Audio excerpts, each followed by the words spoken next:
Russian strikes continue to bleed Ukraine for 42 days now. Russian-held birds have left the Ukrainian capital in shambles as Putin's missiles continue to ravage some of the villages in the outskirts of Kyiv. European media reports have disclosed that hundreds of civilians were estimated to be killed by the invaders. Ukraine has said the town would likely record a higher death toll compared to the horrific Bucha massacre that has killed hundreds of innocent civilians. Destruction and devastation has taken over Ukraine's city of Mariupol, bruised and battered with relentless Russian attacks. Civilians in Mariupol are seen fleeing the city. In Mykolaiv, Russian forces damage a hospital building. Meanwhile, Ukrainian President Zelensky has given the UN Security Council a harrowing account of atrocities in Bucha and demanded Russian leaders be brought to justice for war crimes. Zelensky has also accused Russia of using the UN to justify war crimes.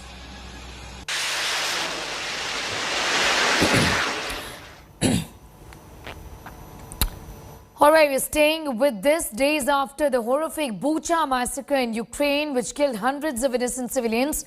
India Today's relentless coverage of the brutality resonated in Parliament. Minister of External Affairs S. Jaishankar said that India strongly condemns the killings that took place in Bucha. He insisted on immediate cessation of hostilities, saying India is encouraging talks between Ukraine and Russia. The Foreign Affairs Minister also said the best interest of India is to ensure that citizens are not subject to additional and unavoidable problems. Jaishankar has addressed Parliament during the debate on the Ukraine crisis in Lok Sabha. When discussion on purchasing of oil from Russia was brought up, he said every nation adopts policies that safeguard the well-being of its own population first. Sir, many honorable members brought up the incident, the happenings in Bucha, and I want to say that we are deeply disturbed by the reports. We strongly condemn the killings which have taken place there. This is an extremely serious matter, and we support the call for an independent investigation. Like all countries, we too are assessing the implications and deciding what is best for our national interest. Members are aware that in a complex and globalized world, every nation takes into account the reality of interdependence. Therefore, even as they express their position in words and deeds, they also adopt policies that safeguard the well-being of their population. We encourage talks between Ukraine and Russia, including at the level of their presidents. Prime Minister has spoken to them both himself in this regard. This was precisely the message that was conveyed to Russian Foreign Minister Sergei Lavrov when he was at Delhi. If India can be of any assistance in this matter, we will be glad to contribute. Rajesh Pawar, tracking that story relentlessly, is now joining us from Kyiv. Rajesh, thank you for your time. I want to begin by asking you, we are talking about Bucha right now because of the horrific images that have come from there and the atrocities which are so in your face, essentially. We have bodies on the streets. I mean, the visuals are so disturbing, Rajesh, but the fact of the matter is that it's just going to be a couple of days before we find out that there are other cities also in Ukraine that are actually in a similar situation, isn't it? Look, I'm in the town of Borodyanka now. Okay. It is about 20 kilometers from Bucha, one of the towns which witnessed very heavy fighting and a lot of damage. I'll just try to show you around. It's a conducted tour by the Ukrainian government of international and local journalists to show around the destruction which has been left behind after this war. I'll just show you around with my camera. If you could see, this is all debris lying here, and all these people you see are the journalists here now, which have been brought by the Ukrainian government here on a conducted tour. And this is the apartment block. If you can see, the middle portion of the apartment block is totally blown out, and the rest of it is burned. The kind of devastation is shocking. Look, the entire apartment block in the middle of the building is gone, is blown out, and the rest of it all damaged. And there's another apartment block there in the corner. Again, the same situation, totally blown out or burned. A lot of burnt vehicles and damaged vehicles on the way. A lot of burnt and destroyed tanks and armored personnel carriers all around. Horrific pictures. Can you see this? Yes, absolutely, Rajesh. These are horrific pictures on our screens right now. Yes. It's a toy of some child here lying everywhere. Debris. Look here, everywhere. It's glass, destruction. It's an absolute ghost town there from Rajesh, from where Rajesh essentially is reporting. He did tell us that the government there has taken journalists to give them an idea about the scale of destruction, the magnitude there of the devastation. Rajesh, talk to us a little about the other cities like Mariupol, the strategic port city. Of course, Bucha is something that was brought up by Zelensky in the UN meet also yesterday, where he showed these horrific pictures. It's unbelievable. The horror there, the devastation is absolutely unspeakable. Rajesh. Look, there are a lot of everywhere. Look, Sneha, this is war, and war brings destruction. Destruction is everywhere, and it is shocking. It's heartbreaking, and you can't explain it in words. When you are here, you feel it. Look here. The people used to live here till about a month back. Families used to live here. Look what has happened to the building. You see in the distance all destroyed, burnt out vehicles. Some of the journalists, they're almost like, you can see them crying. They have tears in the eyes. When you see it with your own eyes, this kind of destruction, you can't explain it with words. And same thing has happened, like what reports we're getting from Donbass, Sumy, from Mariupol. It has happened everywhere. Destruction has taken place everywhere. And as I said, it's a conducted tour. This is a statue of Taras Shevchenko, the national poet of Ukraine. I think that's what it is. And they have brought us here. And these are all journalists you see. And there's some kind of briefing being given by the Ukrainian officials now about the whole thing. Here, can you see the statue here? This is Taras Shevchenko's statue here. The bullet marks on that, and it is all broken now. And that's another apartment block, if you can see, totally devastated, totally destroyed. Yes. Rajesh, these are buildings, these are residential apartments. These are homes of people. Where are the people? Everybody has left the city. The number of refugees in Ukraine in the last 42 days, the number of people who've left Ukraine and moved out to neighboring countries like Poland, for example, has gone up manifold. Talk to us a little about where the people have gone. I mean, what would be really going on in their minds right now? The sense of fear, this unpredictability. 42 days into war, Ukraine is still appealing to the United Nations, asking the UN to expel Russia. What about diplomatic talks? I mean, it's bizarre to even talk about diplomatic conversations when this is what we see before us. Look, Sneha, this is a destruction which has been caused by firing from both sides. We should not be quick to judge who caused this destruction, how it happened. Investigations later on will come out with some truth, not completely ever. But I can tell you now, things are becoming normal in Kyiv from where I come. And people are coming back to the city. In fact, from Poland border, the reports are that there are more people coming in now than people going out. So in the west of Ukraine, the central Ukraine, things are becoming a little bit normal after the pullout of Russian troops. But normal in the sense that they're not as bad as they were about 2 weeks back. And people are coming back, though in small numbers, not yet all of them have come back, but small numbers, people are coming back. And the reports are there are more people coming inside Ukraine than leaving Ukraine.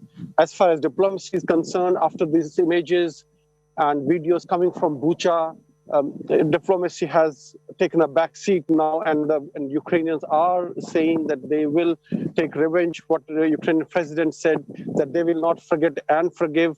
And with these kind of images, Russia says some of them are not true. This is not what's being done by them. So diplomacy, as of now, has taken a back seat. And the outrage over the images and videos coming from Bucha is felt all over the world right now. Sneha.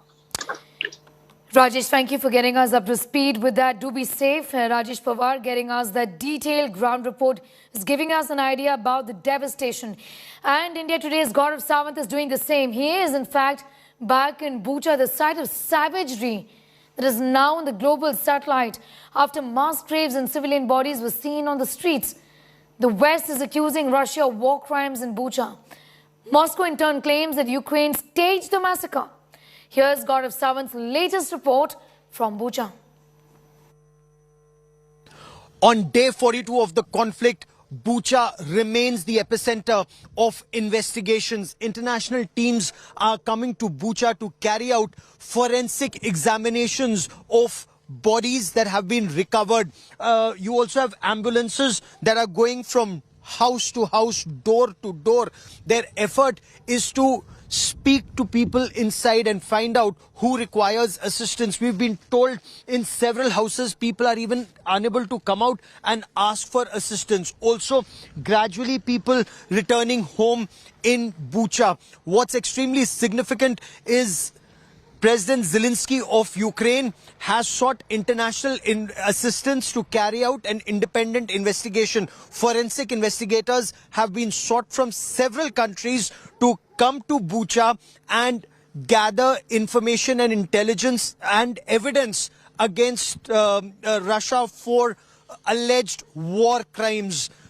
According to the government in Ukraine, it's the 64th Motorized Division that had its brigades here in Bucha, and international investigations are actually going door to door.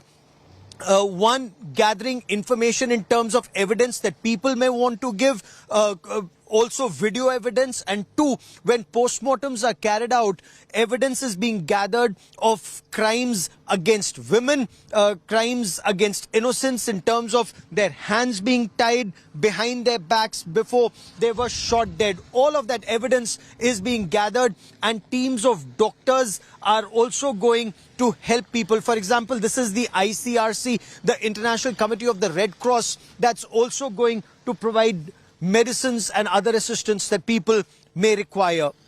In Bucha, on day 42 of the Russia-Ukraine conflict, with cameraman Lalit Mohan Joshi, Gaurav Sawant for India Today. We are currently at Stoyanka, again, one of the worst impacted places in the Russian shelling that took place at Irpin, Bucha, Hostomel. Look at the destruction all around us. A lot of effort will have to be put in to rebuild this place. Every building, even in Stoyanka, has been shattered in very intense artillery battles and infantry attacks and rocket and missile attacks that took place in this area. But a lot of relief material is also flowing in. For example, we have a group of aid workers here from Rivne. This is a church group that has come in. But look at the fact is, they themselves were adversely impacted in Russian shelling and fighting, and yet they've come forward to help the people of Irpin and Bucha. And sir, what's your name? Oleg. Oleg.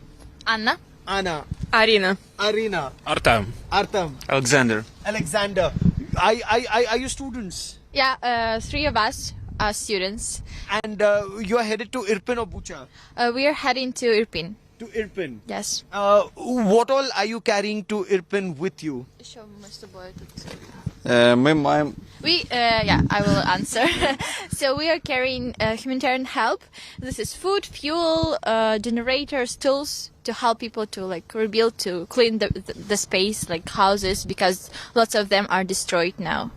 And this comes at a time when your own homes in Rivne have also been targeted in the missile and rocket attacks, right? Yes. A few times we were under target, target of this missiles.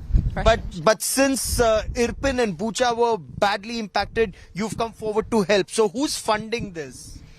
We are from church, so church support us. And in this town in Pin we go to our friends, so we know them and we want to help. even though we was targeted, and like we also. That's actually the human spirit, and I'd like to show you, for a moment, apart from water bottles and food, kind of dry rations, breads, buns, jam, butter, vegetables, there is fuel. There are generators because there is still no electricity either in Irpin or in Bucha because of electricity lines being disrupted. Yes. What else have you heard about the situation on ground? We heard that this is awful and lots of like deaths. People are dead. I don't know what about Irpin, but I know that the situation in Bucha is like really awful. And we heard about this a few days ago, and we were like personally, I was destroyed and cried because I know that lots of people, lots of kids, women, men, like all people, they were just killed.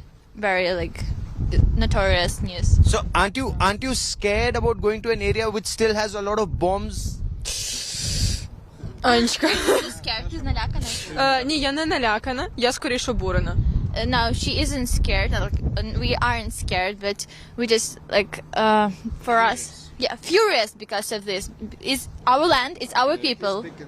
Okay. What makes you so furious? Well, actually, I've got my apartment in Irpin, so I moved from Irpin a month ago, a day when the war started. So I just want to see my friends, my neighbors, my apartment. Are they still there, or we were told most people had left? Some of them are still there. These are Christians. They serve people. They serve as volunteers and pastors. So they're still there. Yeah. I saw one church that's still operational in Irpin. It's an Orthodox church, Baptist church. Okay, that's there. So which means there are two churches that are still operational. But I wish you all the best. There are volunteers like this, and just look at the destruction all around. There are bullet marks, there are shell marks, there are shrapnel marks all over, and there's hardly a building that hasn't been destroyed in this area. So Stoyanka, Irpin, Bucha, Hostomel, one belt after the other targeted. Just look around across the road.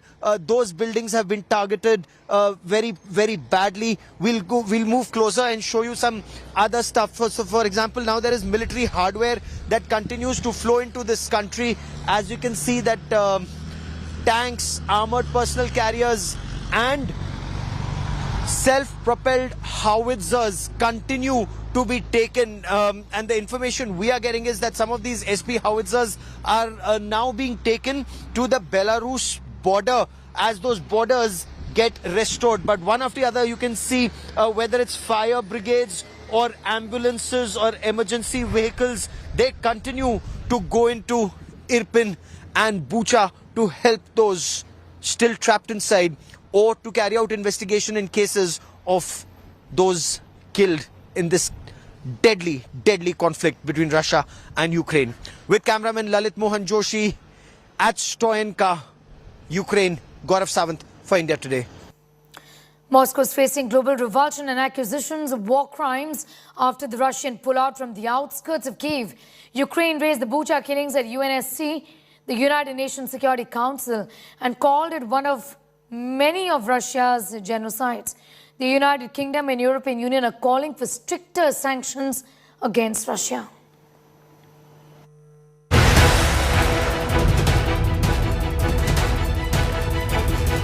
Streets strewn with corpses. Bodies buried in shallow graves. Burned bodies left in the open. The grisly images of battered Bucha have sparked global outrage. Ukraine has raised the Russian brutality in Bucha at the United Nations Security Council. Kyiv has urged the UN to strip Russia of its veto power. The UN system must be reformed immediately so that the right of veto will not become the right of a death, so that there is a fair representation of all world regions in the Security Council.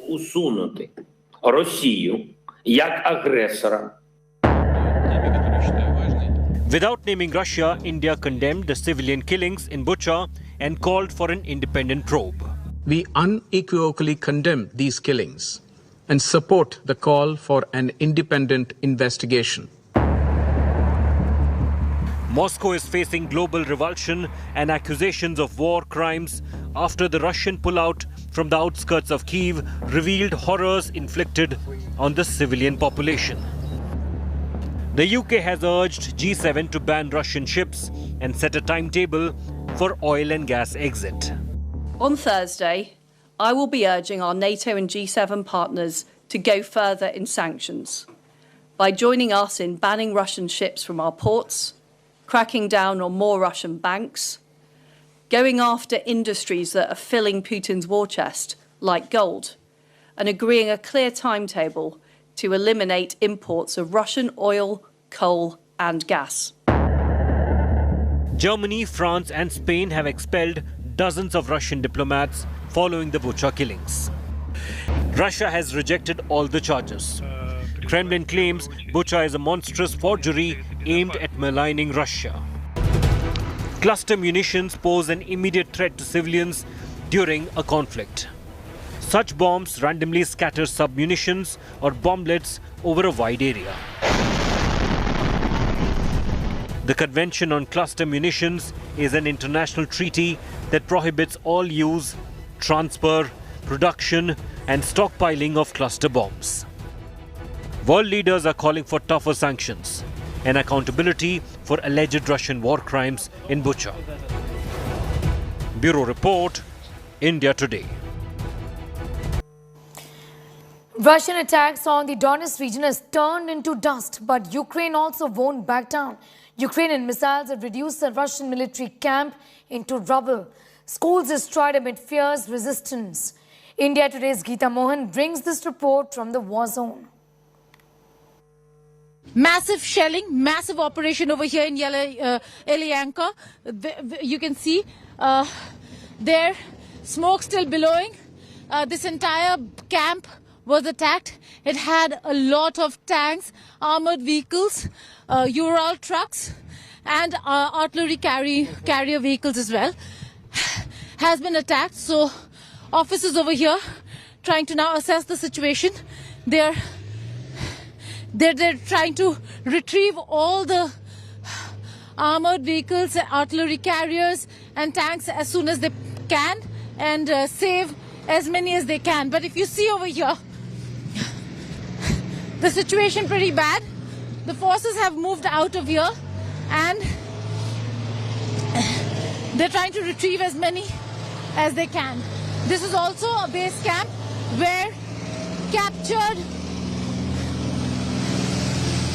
Ukrainian tanks and armored vehicles were brought in and then were sent for repair and then to be reused. So a very important camp over here has come under Ukrainian attack.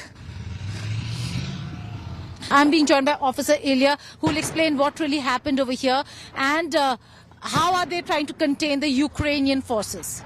Дальнейшие наши действия идти вперед и только вперед, не останавливаясь. Занимать непосредственно, возвращать непосредственно границы Донецкой Народной Республики. Как говорится, в свои земли.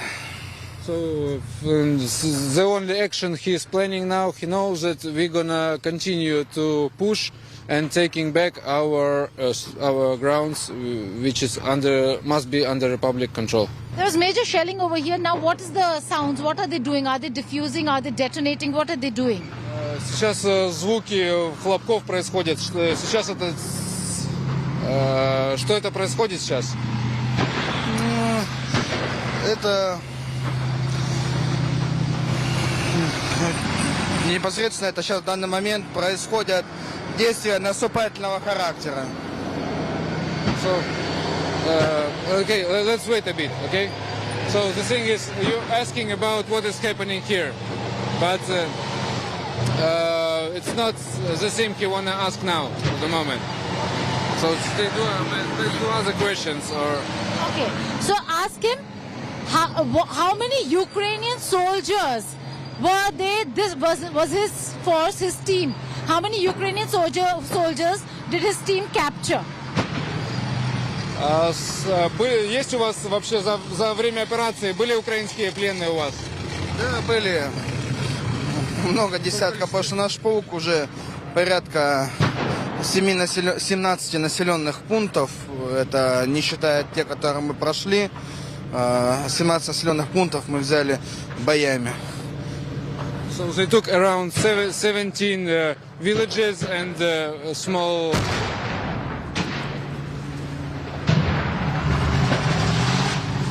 Надо прекращать.